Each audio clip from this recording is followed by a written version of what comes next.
Okay, so welcome to Circle Hosting Training. I know some of you here are not necessarily planning to become Circle Hosts in Bismarck.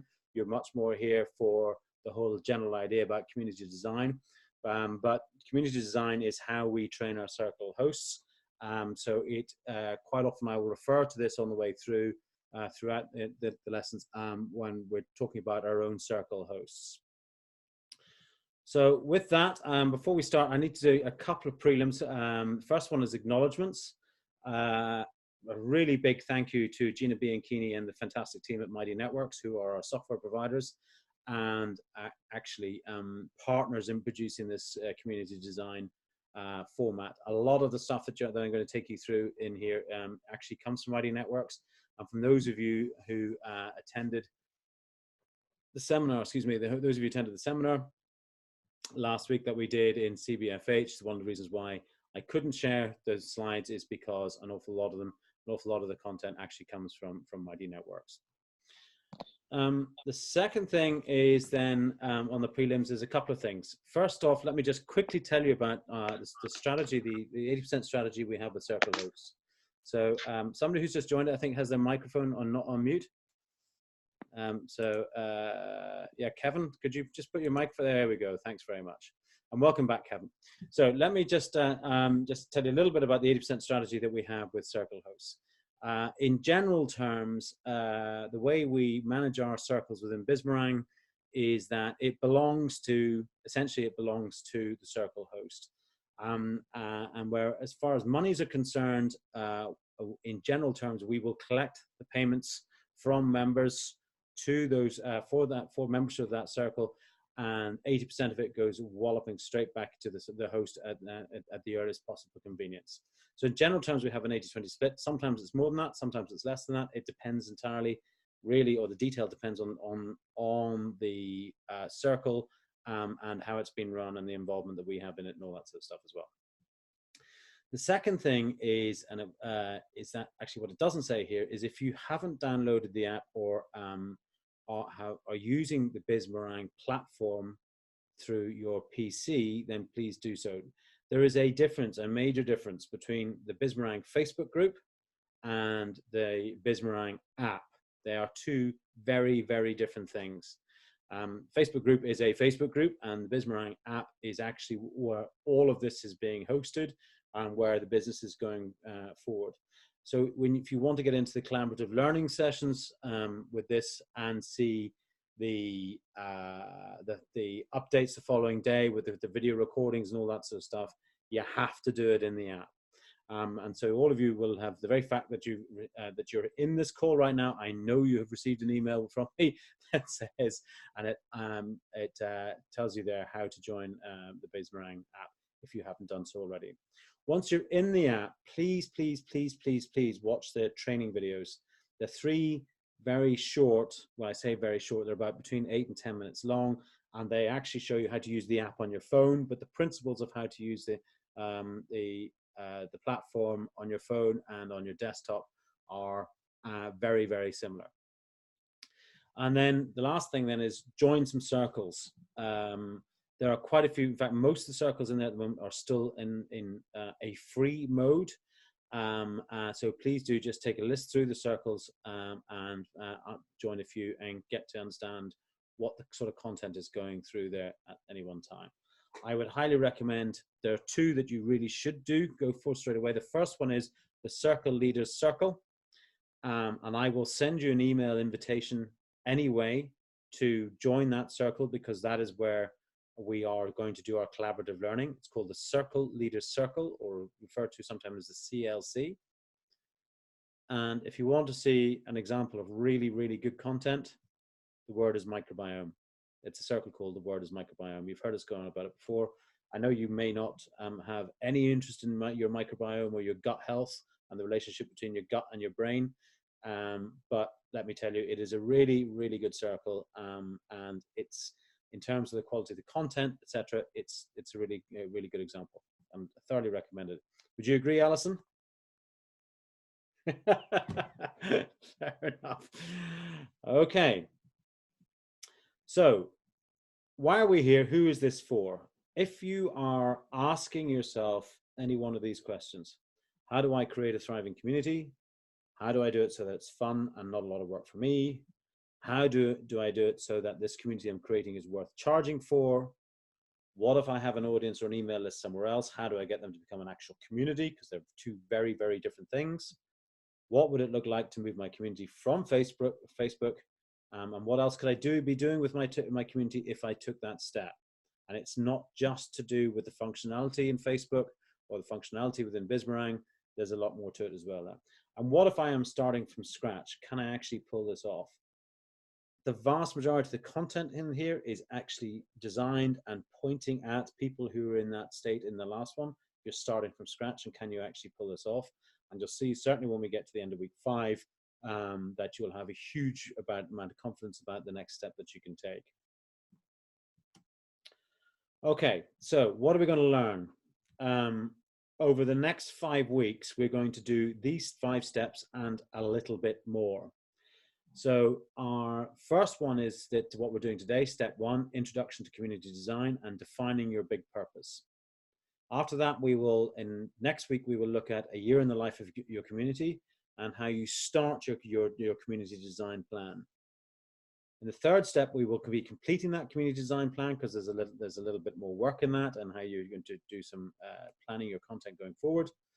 And then planning your big launch in the first 90 days, and then finally finalizing your big launch in the first 90 days. In that 5th week, we will also look at the likely membership retention, etc., that you will receive in your, or you will potentially expect in your circle or your community and all that stuff. Just as we're going forward, anytime I mention circle, it could be community, circle, community. Circles are what we call communities in Bizmarang. The learning format is really simple. We try and keep these Tuesday night calls to a 40-minute Zoom call. Certainly the recording will only be about 40 minutes. Then at the end of it, I'll set you a weekly challenge. It's a home exercise. It should take you 40 to 60 minutes. If it takes you longer than that, please don't worry, okay? It doesn't, just because you don't get it done in 40 to 60 minutes, that's absolutely fine. But also, please don't break your back over it. Don't be sweating over it at this stage, because all the exercise that you do here, you'll do over the first 5 weeks. And the main aim here is to get you through the process so you understand the process. And then after that, you'll find that, in fact, you probably want to come back and either go through it again or adapt it and change it and all that sort of stuff. We have had people come through this process and at the end of it go, actually, I don't think this is the community that I want to build. I want to build another one, and then they begin to go through the process again. So at this time, the primary aim is to get you to see the exercises and the steps that you should go through and have tried them at least once. So to say, don't fall over yourself or feel really bad if you don't get it all done in 60 minutes. The third thing we're going to do is we're going to build up your initial launch doc over the first 5 weeks. Essentially, so all the tasks that I set you, I'd like you to copy them into a very basic Word document, which will look something like this when you finish. This is a demo one that we have. It's where you're doing the exercise, you'll just fill in the headlines all the way through. I will, at the end of this process, add a blank version and which will look something like this. And anywhere you see red X's is where essentially we're expecting you to put in some content. At the end of each week, I will send you the exercise that we've done for Wantrepreneur in just for Wantrepreneur. So rather than send you the whole 4 or 5 week document, I will send you step 1, and that's what you will see for that week. So here's an example of the work that we have done on Wantrepreneur, which we never actually launched just yet, but it'll give you a very, very good idea of the kind of stuff, the kind of thing that we're looking for.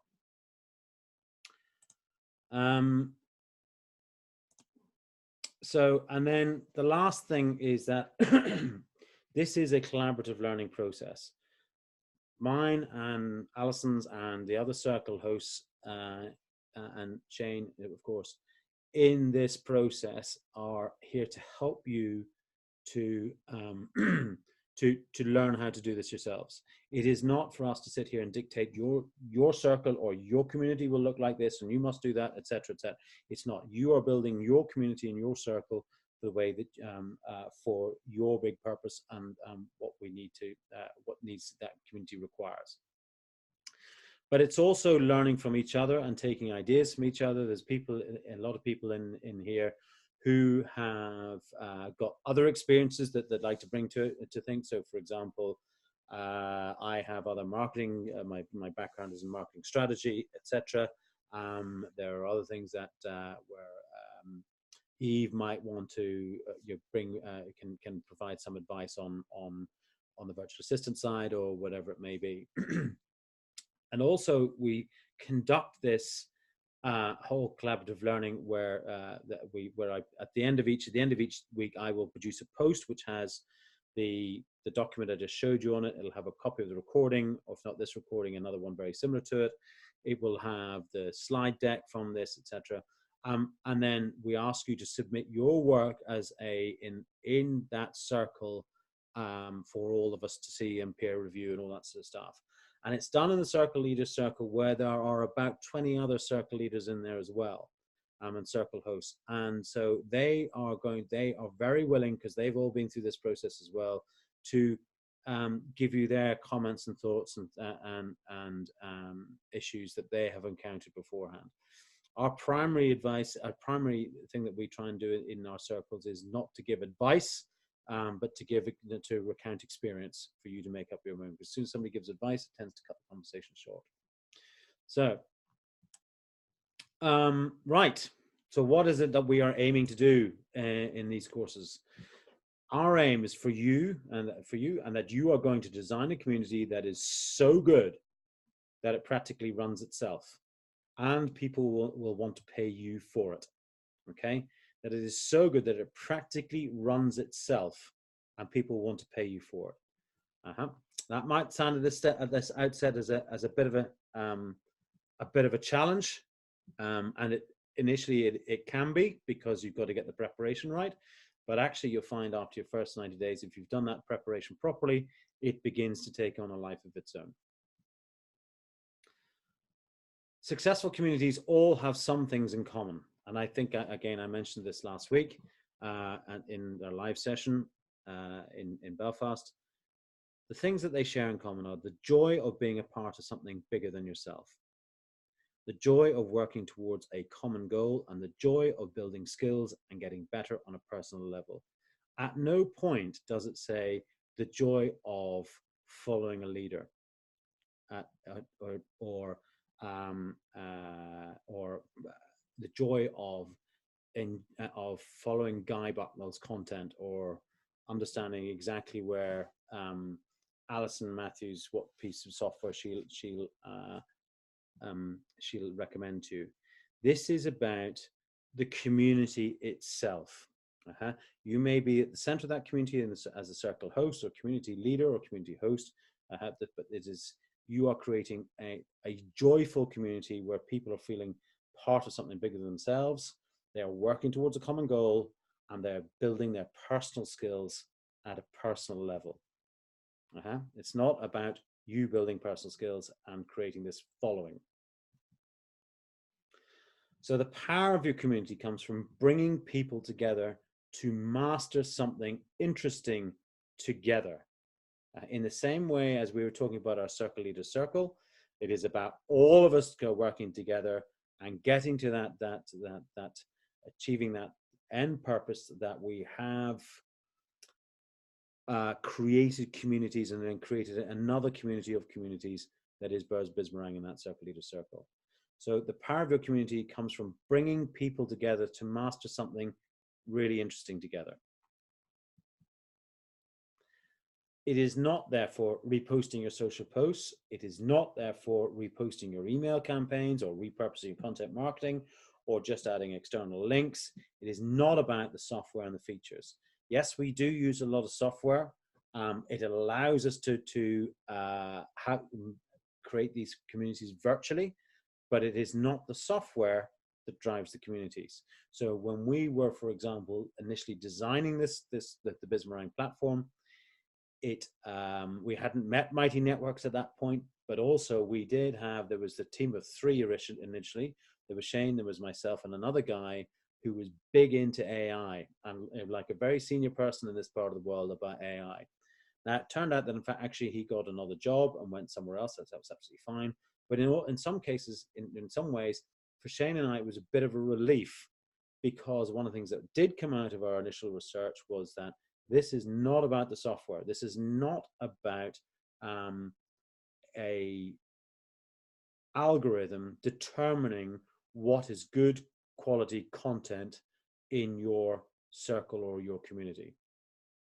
This whole process is about human beings building communities together, being guided perhaps by the host and led by the host, but it's about the human beings building those communities. It's not about the software. So when we talk about the Bismarck platform, it could be the Facebook group, or it could be something else.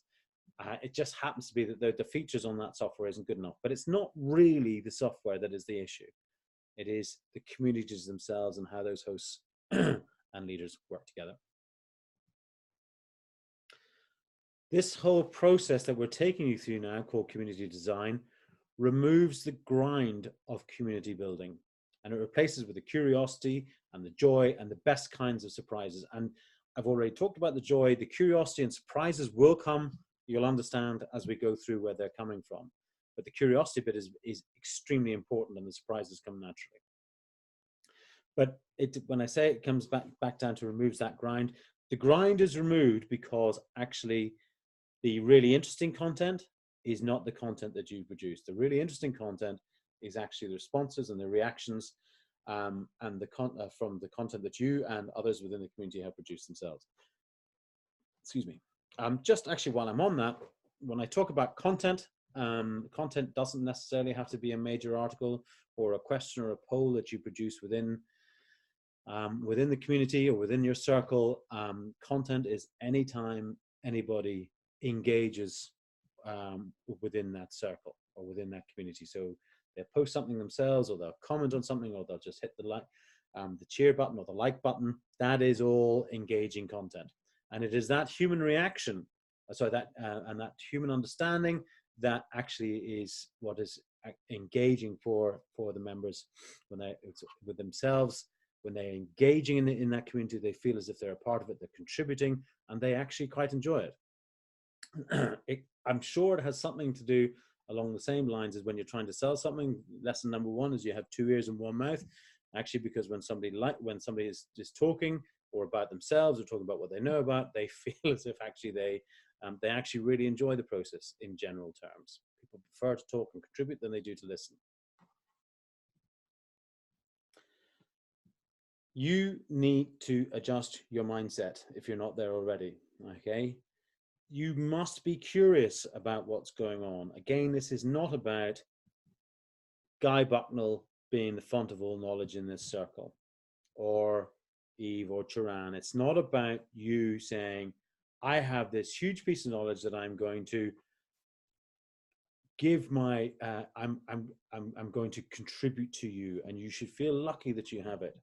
Actually, what you should be saying is, I have an interesting thought or idea or proposal, and I'm really curious in how you guys, the rest of you within the community, are, what your thoughts are on it, or your experience of it, or whatever.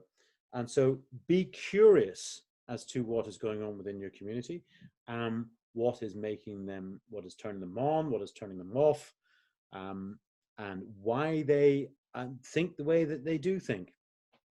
The second thing is try stuff.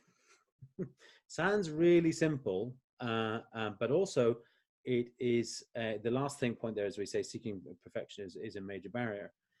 If you don't try stuff and are willing to fail, then nothing new gets done. And what certainly happens is that you certainly don't learn from the experience that you're putting out there. And if you don't try stuff, other people won't get to learn what that's about as well. So this is not, if you have a whole load of content that you want to distribute and you want people to pay you for, then actually, and that's just what it is, you don't want to do anything else, etc., you're in the wrong course right now, because this is about designing community. What I've just described is actually a course, and you want to run a course. Don't worry, we can do that in Bismarck as well, and we do it in Bismarck. I run a couple of courses in Bismarck, but the point being is that what you're in here about is what you're doing in a community is you're trying stuff, and that people are all, and they're trying it with you and learning from it. That comes along with reframing problems. When somebody has an issue or you've got a problem, try putting it in a slightly different context and seeing how that works. Ask your community for help and ideas. And that this is, remember what we said, we are taking a community and we're starting at one place, and we're going to take that community or that bunch of people to another place in their mindset. And it is that transference from there to there that allows them to become, and you, a community, or encourage them to become a community. And the last thing, please, please, please, please, please trust the process. The exercises that we take you through here have been done again, have been developed over about 10,000 communities in Ning, Mighty Bell, and Mighty Networks by that team. And the process works. And it's all about small, bite-sized chunks at this point. So it's all about little actions, little actions, little actions to take you through the process. And that's why I'm saying, if it takes you more than 60 minutes, don't worry about it, but it shouldn't take you more than 60 minutes at the end of each day, okay? Because we're just at this stage getting you through the process. As I say, seeking perfection is a major barrier. As soon as you say, I can't do it because it has to be, no, I have to get it absolutely right, you're on the wrong track. And in fact, actually what you're really then trying to do is dictate or spend more time dictating content than you are actually learning from your community, and your community is learning from you. So what we're going to do over the next 4 or 5 weeks is we're going to produce minimum of 5, or the first 5 things we're going to produce are: 1, the big purpose, which is why we as a community, or you and your community that you're building, why you're all there or why you're all here. The second thing is a year in the life, where we are going on our quest. Then the monthly themes, which is the general roadmap of relevancy, how we get from here to here to here onto where we want to go. And then then the weekly calendar, which is the habit that we all take part in. And then the daily actions, we're going to plan our daily actions, and that's not just about churning out content. The only thing we're going to look at today is the big purpose. Hey, and as if by magic, here we are. So the big purpose, or your big purpose, is the motivation for your community. It's something that can only be accomplished by bringing these exact people together to answer the call. We'll come on to the call in a minute. But your big purpose that is actually, why is this community here? Why are people here? And again, it's not doing a David Koresh type thing. Sorry, my camera's just gone off. It'll come back again at some point, but in the meantime, we'll carry on. We're not doing a David Koresh here. And they're all following, some of you might not know who that is, but I can see Turan recognize the name. We are not creating disciples here.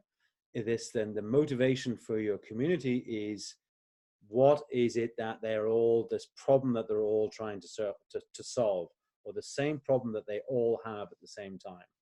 And as I say, it's solving that problem and moving that community together. It's something that can only be accomplished by bringing these exact people together to answer the call. Now, the hero's journey. Again, I talked about this last week when we were in our live session in Belfast. So let me just quickly take you through that again. So the hero's journey is that journey or that format for a journey or story that you will see in many, many major novels or adventure stories, not only in today's modern world, but right back to Greek times, and whether it be fictional or non-fictional. Our hero starts off in the ordinary world where they're living their normal life, but then at some point they get this call to adventure. And if you remember in the first Star Wars, it's when Luke Skywalker has his droids removed or stolen. In others, it might be where they find a treasure map. In The Hobbit, it's when Bilbo Baggins has his 60th birthday party and actually puts the ring on and disappears, and so on. But there's this call to adventure. There's this, oh my word, there's another life out there that perhaps that it's exciting, it's potentially challenging, but I have the call. But then what our hero normally does is they refuse that call. Like, and that's not for me. I'm not that person. That's for other people to do. And then they'll meet the mentor. They'll meet a mentor, maybe it be Gandalf or Obi-Wan Kenobi or whoever it may be. And they say, no, actually, you can do this. Or it might even be that I'm going to force you into doing it. And at that point, our hero crosses that threshold from being an ordinary person in the ordinary world into that special world and becoming a special person within a special world. And not necessarily even a special person. They're entering in that special world that is, and the only reason it's special in that it's not ordinary to them when they started off. And in there, they get tasks, they get tests, they get tested, or whether it be physical or mentally, or there's the test of adventure, and then they meet allies, and they meet their enemies, and they take on their enemies, and then they approach that innermost cave where it might be the mountains in whatever the Tolkien story is. It might also be the Caspian Sea in C.S. Lewis's books, or in the Death Star on Star Wars, etc. And they approach that innermost cave, and then they go through this huge ordeal, which, you know, they only just survive, or they only think they're going to survive, and it's hard work, and it's who knew that they could actually do it. And at the end, they would get rewarded by seizing the sword or doing that one critical thing that gets them over the line. And then they're on the road back, and they pass from the special world back into that ordinary world. But when they're back in that ordinary world, they're different people. They may look the same, but they have this experience that they have gone through, and they've gone on this journey from that ordinary world right all the way through and back. And then people begin to understand that, oh, actually, look, they've changed. And this could apply to losing weight, to stop smoking, to whatever you may be. But when they return with the elixir. They're saying, look, actually, look what I have achieved. Look what I have gained or won or whatever. And then they're back into their ordinary world, and on we go again.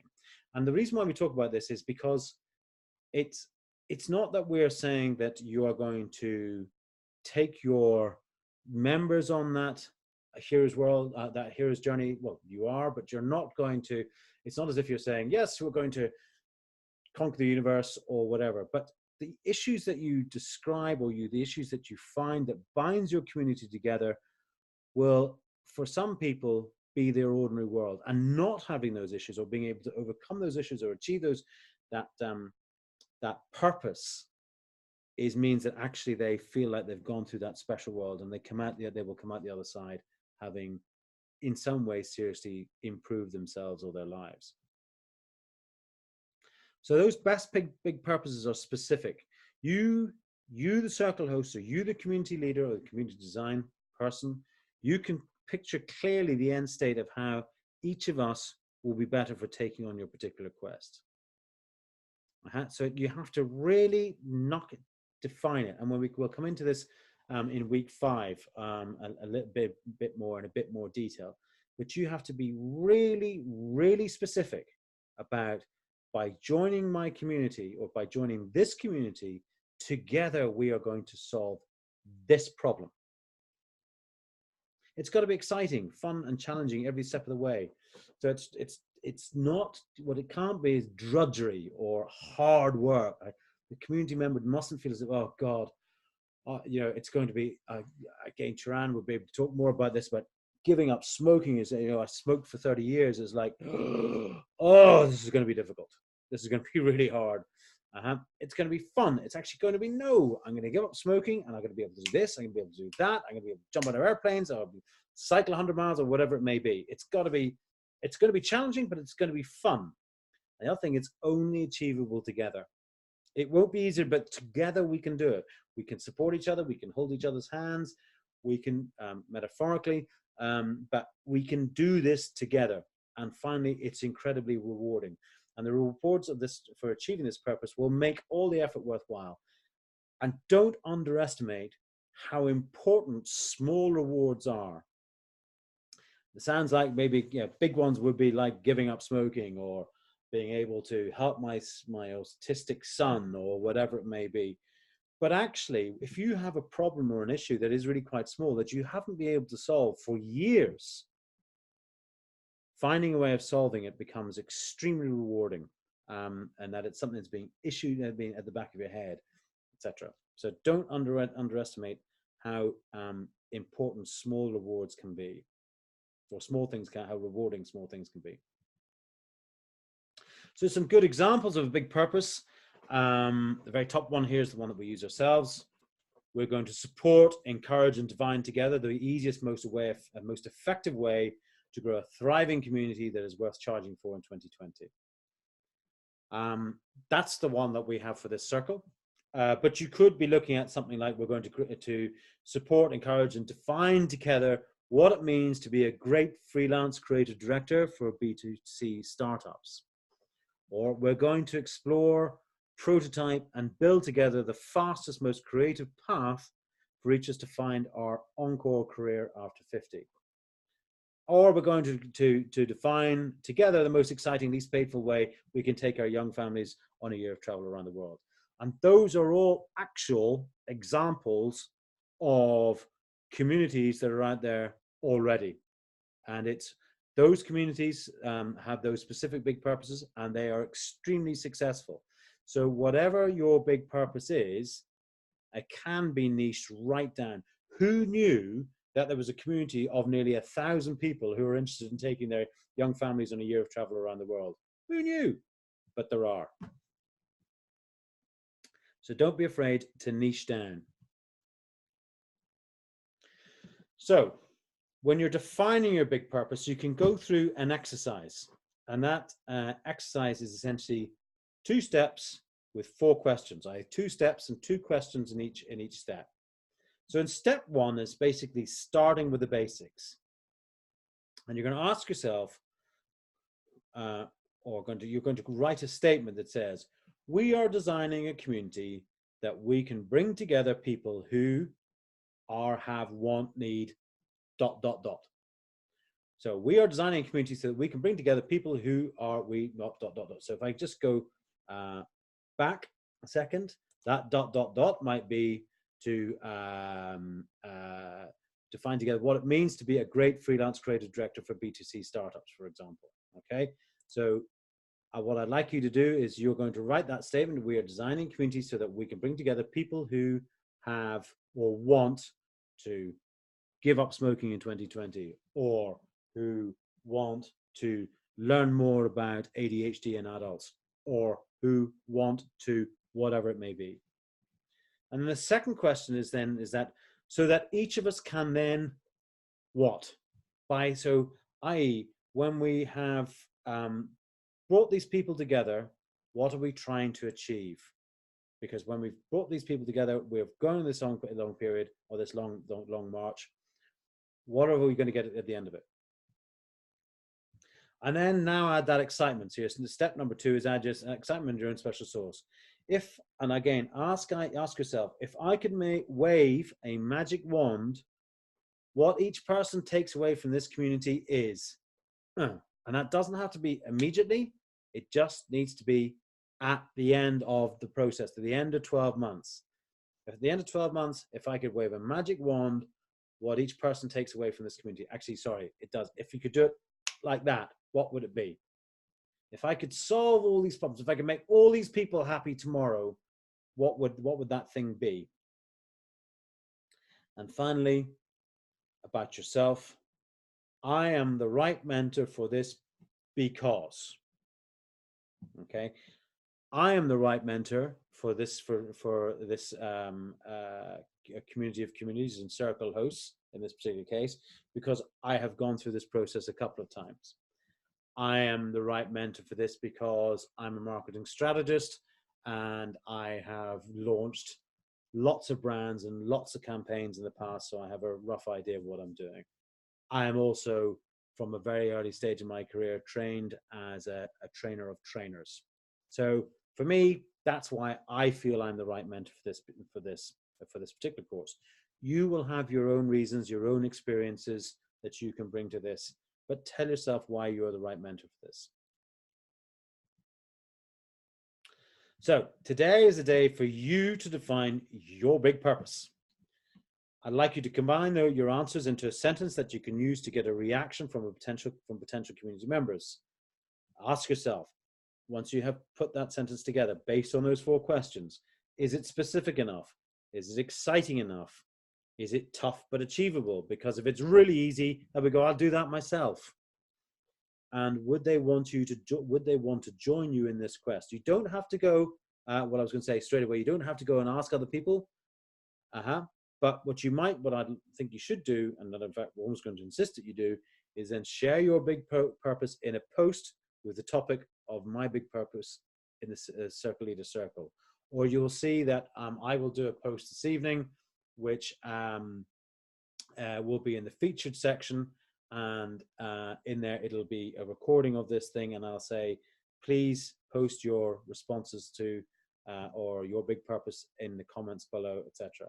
And you'll find that we'll all give you our feedback and your thoughts. And don't be embarrassed. We've all been there before. We've all done it before. Believe me, Alison will tell you, I've done some crap ones. But actually didn't really know they were crap until they were out there. But we've also had some really, really good ones. Really good ones.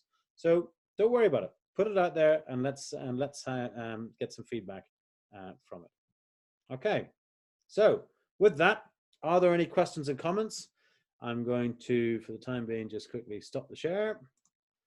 I'm going to try and make my video live. There we go. So, do we have any questions from the floor? Before we go, actually, Alison, is there anything in the chat box that I should be aware of? No, it's okay. Taran had a question, but he answered himself. Excellent. Do you know that's what you get from hypnosis, apparently.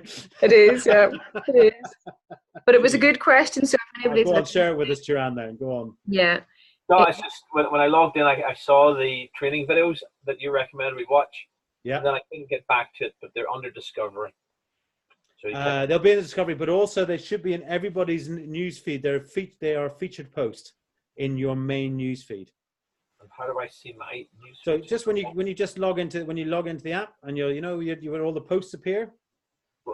There it is. Yeah. So yeah. So what you'll find is that new posts will appear above the featured posts. So you just scroll down and you'll find them there. There's a section of featured posts, and they're in there.